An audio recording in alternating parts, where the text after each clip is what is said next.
Ignition sequence starts. 6, 5, 4, 3, 2, 1, 0. Liftoff. We have a liftoff.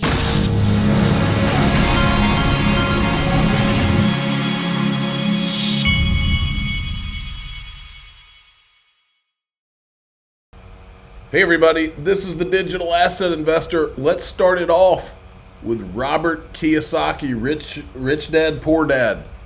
I mean, do you have any feeling as to when the timing, when it could hit, Robert? I mean, you saw what happened the first week of August, right? We had a crash, and then everything kind of went away in the span of 48 hours or less than 48 hours. I mean, was that just a prelude of things to come? I mean, what's gonna bring down the system?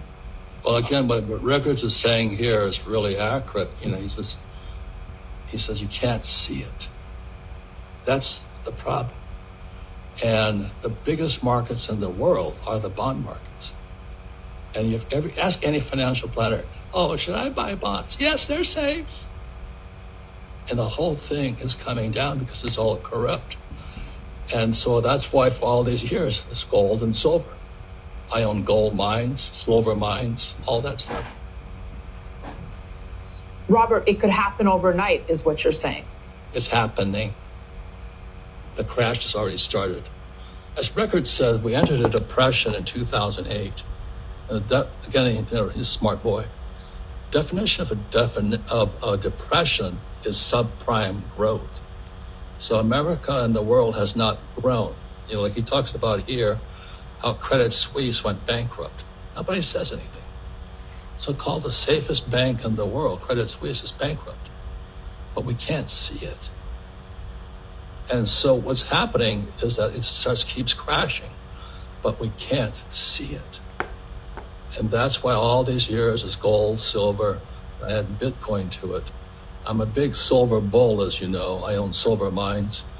I started, we have a mine in Utah, the richest gold mine in America today.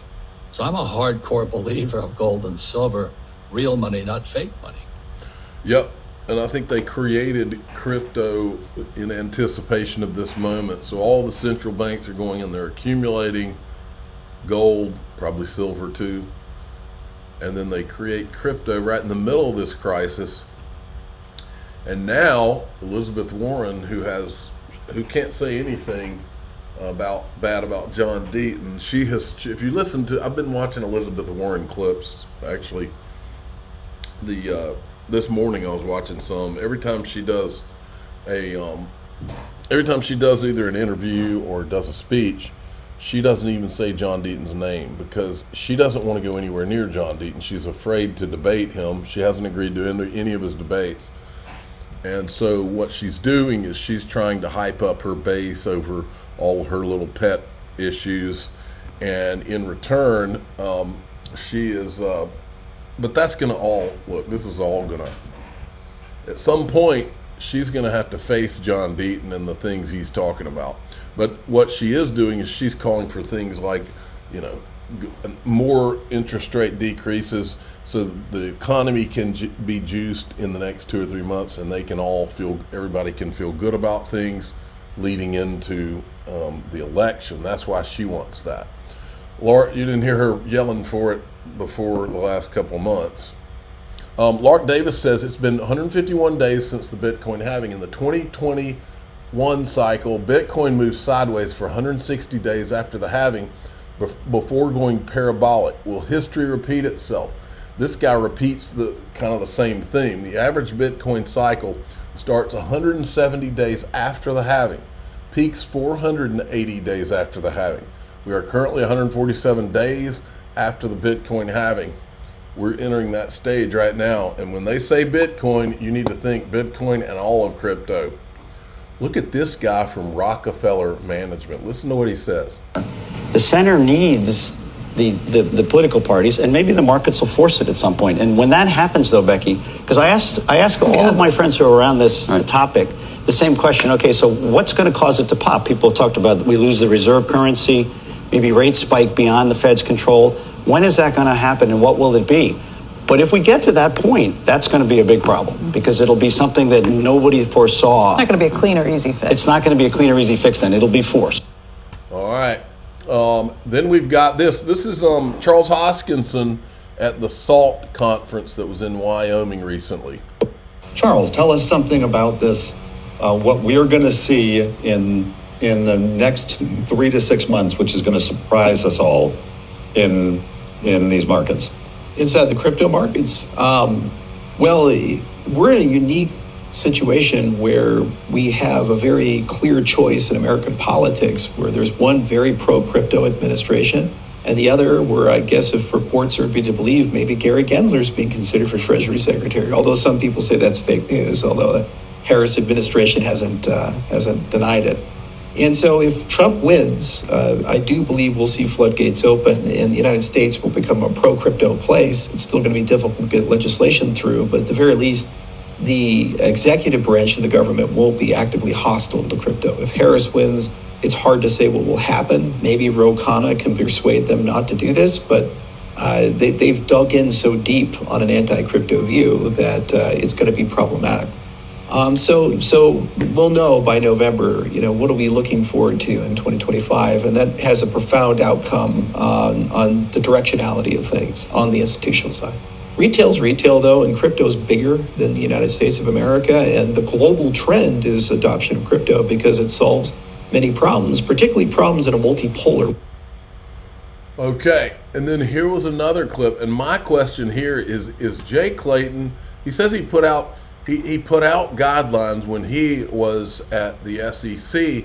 The only guidelines I'm aware of was Bill Hinman's speech and the Dow report that Bill Hinman put out. What is he talking about? And the SEC as a regulator doesn't actually have to wait for Congress to act to create some sort of tailored token registration and disclosure regime, right? I like to think that if Jay had stayed on as chair, that the SEC we put the guidelines. We put the guidelines in place to do it. Exactly, would have continued moving in that direction. They have really broad exempted. He has to be referring to the decentralization test with Lowell Ness. Has to. It's the only thing I'm aware of. Why did they stop talking about that? Powers, which you were saying, Congress should speak. Congress did speak in the 1990s. Maybe they stopped talking about it because we blew ETHGATE wide open. Granted the SEC these really broad powers. And they've XRP Unleashed is coming for you, Jay Clayton. Used it multiple times before, right? Like with asset-backed securities, alternative trading systems, and then I think like just last month with registered annuity-linked bonds. And so they have the power to do this. And in fact, Gary acknowledged this 2 years ago, and I think, the politics around all of this kind of changed. But the SEC could act tomorrow and pass a workable, tailored disclosure and registration regime for token issuers that would protect customers and allow token issuers to actually issue tokens in the U.S., which to this date, they largely have not been able to do. So we don't need legislation. Unbelievable. I'm going to skip that one. I was going to play that in the last video. I found this more interesting. Listen to this Tether video somebody put together. Tether is the world's largest stablecoin. Recently, it confirmed that a large portion of its reserves were in commercial paper and other securities from China. But Tether's ties to China run far deeper than commercial paper. For starters, Tether co-founders Brock Pierce, Jonathan Yantis, and William Quigley used to run a company that relied on workers in China to grind for World of Warcraft gold and then sell it to the firm. It then resold it at a premium to Western players. And Tether's chief financial officer and CEO used to run an electronics import-export business together. The Chinese division, Perpetual Action Group, was run by CEO Van der Velde and listed as a shareholder in Bitfinex, which is the parent company that owns much of Bitfinex and Tether. This same company also owns Huashan Electronics, another firm Van der Velde used to run. It's currently listed on China's, quote, seriously illegal and dishonest entities list, end quote, which prevents the Tether CEO from running other companies in China. But that didn't stop both Bitfinex and Tether incorporating entities in Hong Kong. Bitfinex Limited, later Renminbi, was incorporated in 2013. As a side note, Charles Hoskinson, you know what his company is called? IOHK, Hong Kong. And Tether Limited in 2014. Tether's ties to China grow stronger when we consider Xiaodong, a Tether shareholder and partner for the launch of the Yuan Tether. He previously operated Renrenbit, a cryptocurrency trading and lending desk. Xiao was arrested in China and pled guilty to laundering hundreds of millions of dollars for online casinos. Indeed, Tether is often chosen for money laundering in China, thanks to its relative stability and few limitations. And Chinese merchants heavily rely on cryptocurrency over-the-counter trading desks in Russia to convert local currency to Tether so they can easily remit it back to China. Tether is commonly used to evade capital controls in China. Tether's own website even recognized this by bragging it, quote, allows entities and individuals to circumvent capital controls by utilizing an entirely different financial infrastructure, end quote. So, Tether execs in its core business relies heavily on China. Many of these ties raise serious legal red flags. You can learn more at protos.com/TetherChina. All right. I think we'll skip that one. I wanted to show you this.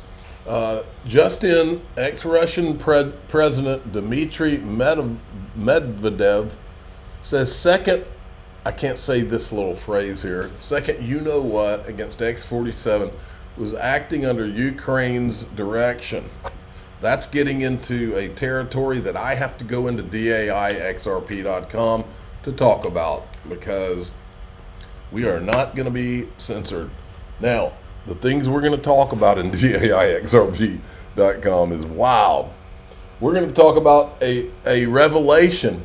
We're going to talk about inside info. We're going to talk about a mystery man. And we're going to talk about the $1 million question.